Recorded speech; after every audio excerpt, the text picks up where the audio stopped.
Hello and welcome to Pick Yourself, the podcast that helps you build and grow your electronic music career.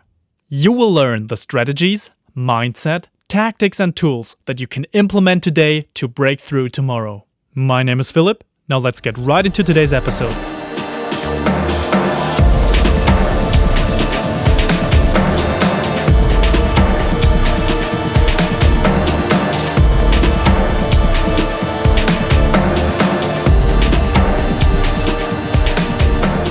Hello and welcome back to another episode of the Pick Yourself podcast.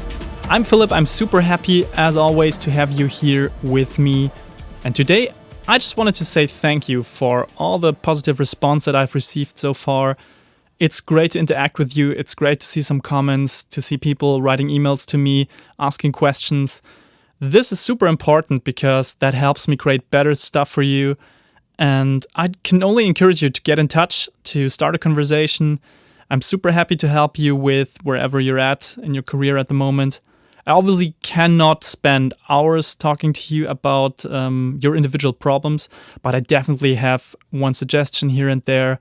And I also can take the things that you tell me and put them in an episode. And in today's episode, I would like to talk about something that pops up in conversations again and again and again.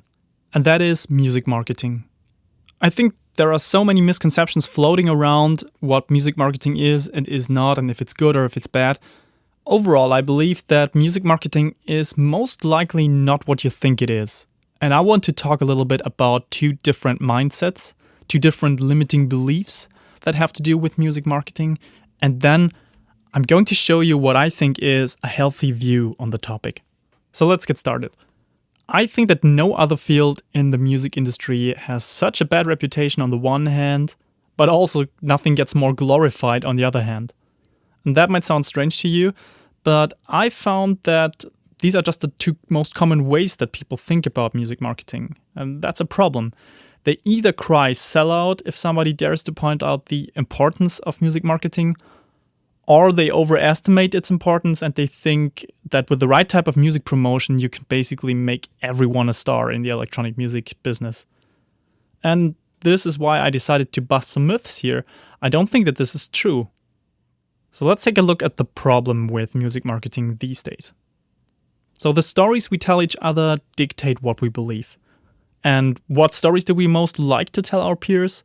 Well, of course, we tell the most extreme ones. This holds also true for stories about music marketing and its relevance in the electronic music industry. So, among the stories that I'm hearing over and over again these days, there is something like this. And I'm now quoting more or less a conversation that I've experienced. So, the label and the agency basically hired a model agency to scout for somebody who fits the artist brand that they wanted to create. And after they found somebody, they gave her some one-on-one masterclasses in DJing, hired a ghostwriter to produce her first EP, and then invested several $1,000s into marketing to make her famous in a couple of months. That's what's wrong with our industry. Only the marketing counts, not the music itself. Alright, well, that was tough stuff, right? And what's even more problematic than the marketing side of the statement is that it puts women in our industry in a very bad spotlight. And I will do a dedicated episode on that specific issue as well. But for this episode, I wanted to talk about the marketing side of that statement. So let's take a closer look at that. So even if that story or parts of the story are true, I still believe that it's an extreme case and not the typical scenario. And if we use only these extreme cases to highlight issues in our industry, that has a side effect on the whole question of what marketing is, what it can do, and what influence it has on the overall, artistic part of the scene. In conversations like these, music marketing is being clearly demonized. It's something pure evil that will destroy our scene ultimately. So let's take a look at the second type of conversation that I have a lot lately. So an artist talks to me and says, I know that my music is good enough and that there is an audience that is interested in it. I only need better marketing to push my career forward and to get to the next level. I guess I just need to invest more time and money into my Instagram profile and buy some ads on big blogs. Wow, so that's a very different look on the same subject. And this one's probably even more interesting because the underlying assumption here is that music marketing is the only missing piece in the puzzle on the way to success with your music career. It seems like the holy grail of success and growth in the music industry. And looking at both statements, I can clearly spot two different limiting beliefs here. The first one is that marketing in and of itself is evil and gets in the way of art. And the second one is that better marketing will solve all problems and guarantee success. And we're going to take a closer look at both limiting beliefs here. But first of all, what is a limiting belief? And I found a pretty good explanation in an article by Sean McCool, and I'll just quote what he writes. We all carry numerous limiting beliefs. They come from a variety of sources as well as from the way we see the world around us. Humans can't help but learn, but sometimes we learn things that aren't quite the way we think they are. These beliefs were often something we caught in our environment more than something we were taught. These beliefs are subtle but powerful. Fortunately, you can let go of limiting beliefs and replace them with beliefs that empower you. So let's now take a closer look at the first limiting belief here. And I call this the sellout mindset. And I call it the sellout mindset because it assumes that music marketing is killing electronic music subculture by letting the big money machines in. So they use all their financial power to build up shallow fake artists who quickly gain popularity and then take over the underground scene like a Trojan horse. So what exactly is the limiting belief here? Well, it is that marketing in and of itself is evil and that it gets in the way of art. And people who've adopted this limiting belief, they tend to think that great music always finds a way to the listener and that the creation of art is the only thing you should focus on. In conversations, these people tend to mention some examples of great artists that have gained success without putting any effort into promoting themselves. Or that's at least what they presume. So first of all, I want to make something clear here. I partially agree with them. There lies a danger in putting too much focus on marketing rather than the creation of art. I think this is truly a problem. And I also think that electronic music subculture is in danger right now. Some tendencies in our scene are shocking, and yes, the big marketing pockets are playing a crucial role here. But does that mean that every aspect of music marketing is inherently evil and that it should be avoided at all cost? No, I don't think that that's true.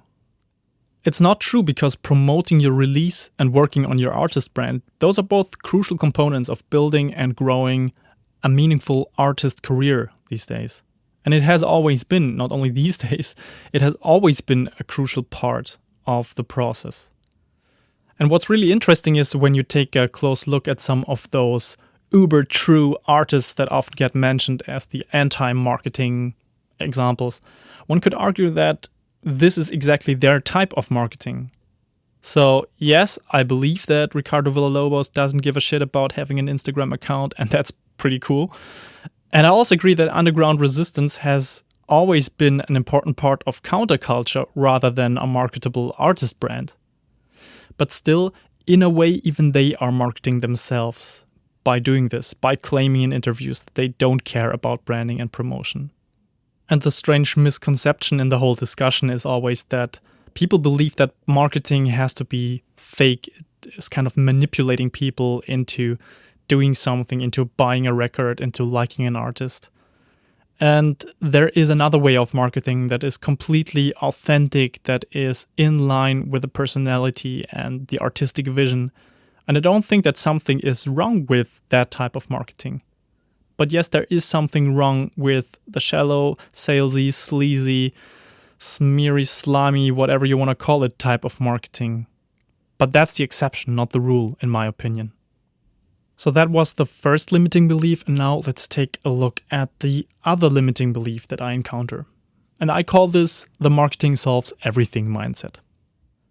I believe that marketing is only a means to an end, and it's always part of a bigger picture, of a big puzzle, and it's one of the small little pieces in there. And the people who are glorifying music marketing as the holy grail of success for upcoming artists, they get this wrong.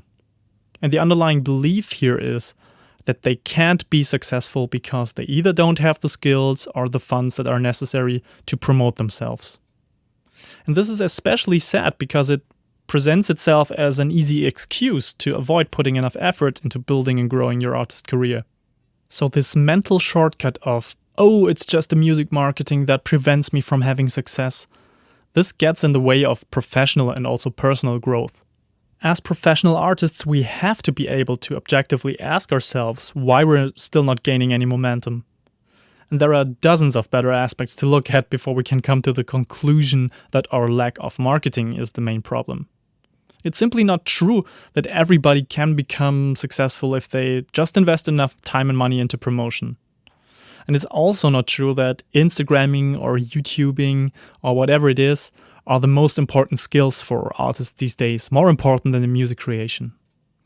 If your music isn't resonating with a larger audience, there is something else wrong, and don't be quick to blame it on a lack of marketing.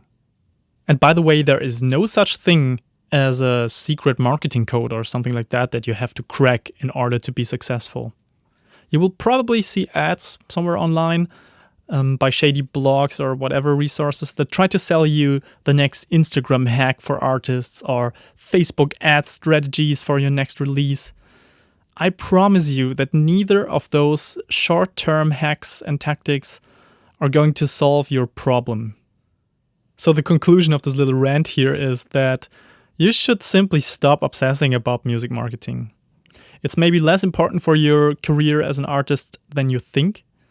And instead of worrying about the right type of Instagram tactic, you should simply focus on creating amazing music first, then grow and gain experiences, and then use authentic and meaningful ways of music promotion to amplify your efforts. And the word amplify is the most important thing here. It brings us right to the conclusion of what I believe is a more healthy mindset for music marketing. And I call this the great art amplifier mindset. So the core idea of the great art amplifier mindset is that music marketing cannot create relevance out of thin air. There is no such thing as a magic bullet and no super important marketing code that you can crack. You just cannot create demand that hasn't existed before within your audience. And to me, marketing works like an amplifier. So if you put great stuff in, you can crank it to 11 and then it will resonate with a larger audience. If your music and your message are unique or fresh, interesting and authentic, then you can use marketing as a tool to amplify your efforts. But only then. It doesn't make sense if the other aspects aren't quite right. On the other hand, if you neglect that part of the game completely, which would be the sellout mindset, you are limiting yourself mentally from getting in touch with people who would love to find out about you. Who are you to completely neglect the opportunity of creating life-changing experiences for people? Your music could even save their day or save their life. I know that sounds a little bit too pathetic maybe, but you get the idea.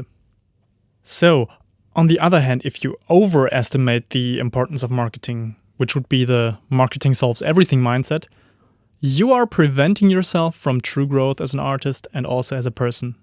If you're quick to blame everything on a lack of marketing skills or funds, you won't ever find out what the real problem is.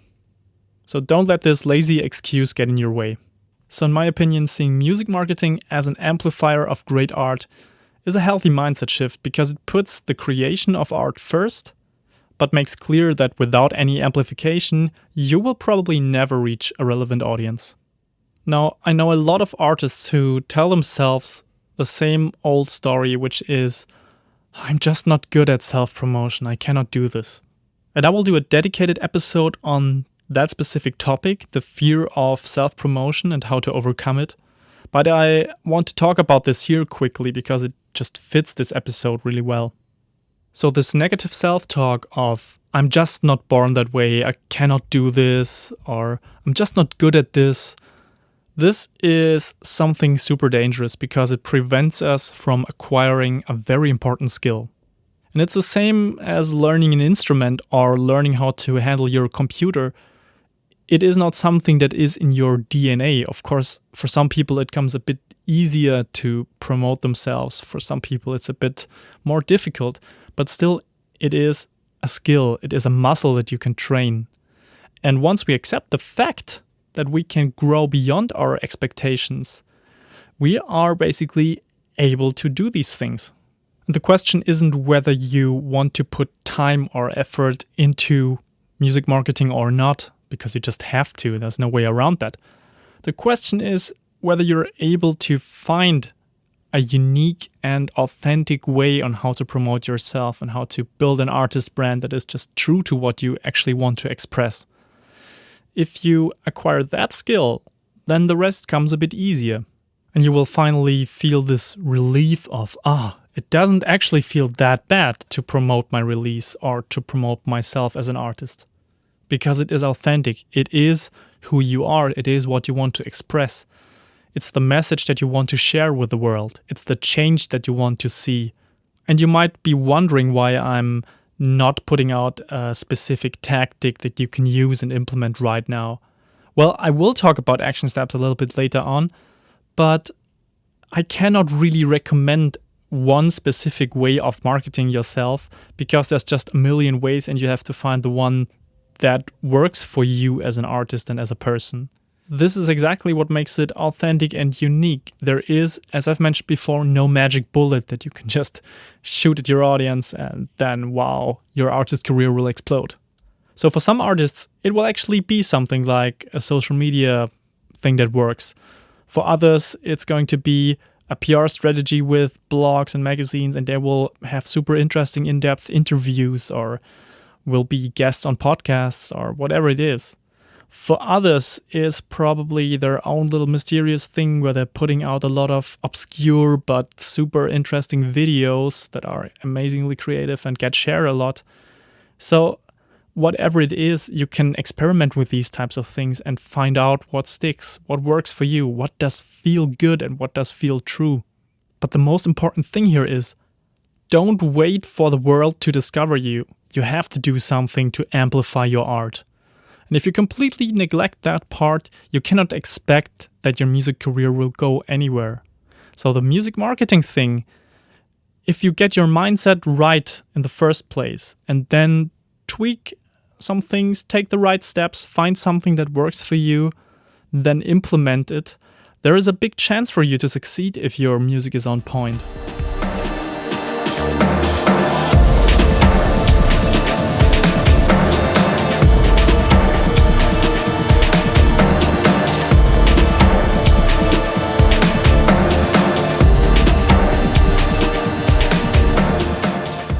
So as always, I am leaving you with some action steps that you can implement right after this episode.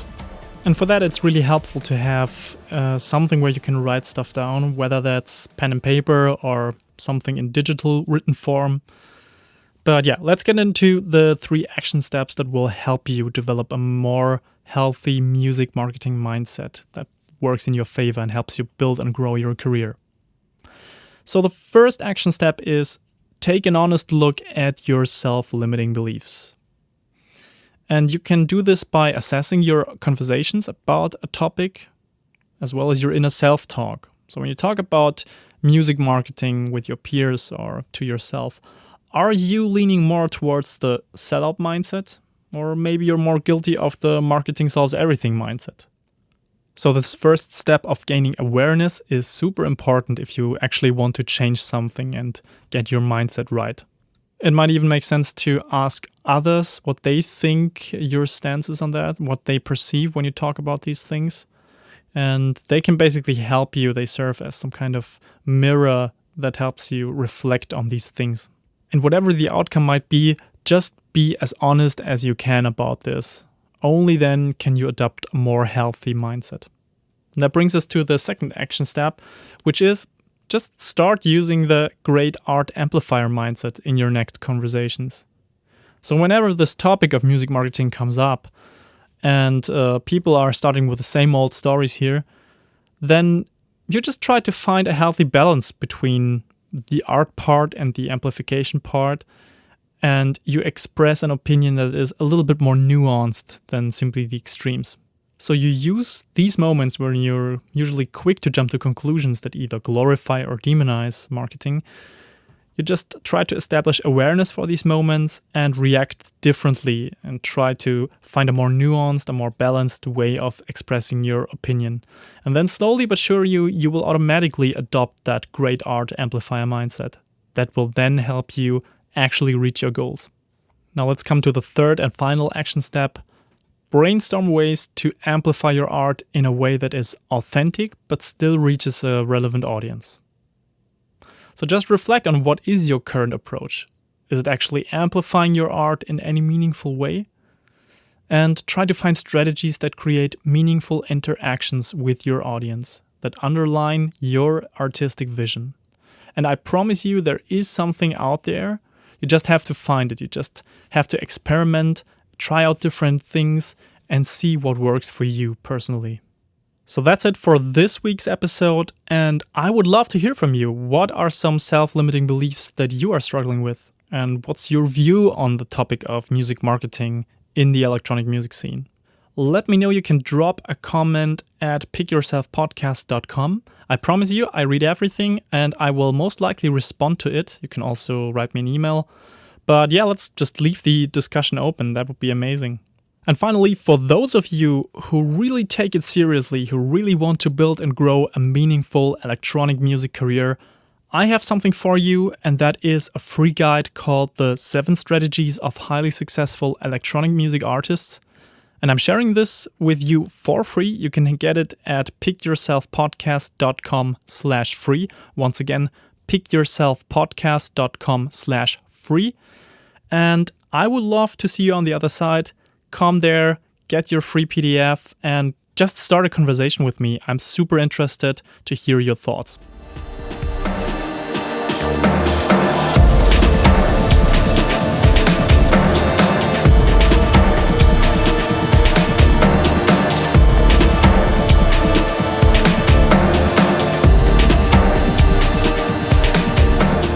If you have enjoyed this episode, please make sure to subscribe to the show on your favorite podcast app. And you can find show notes to this episode in form of a detailed blog post at pickyourselfpodcast.com. Until then, see you next time.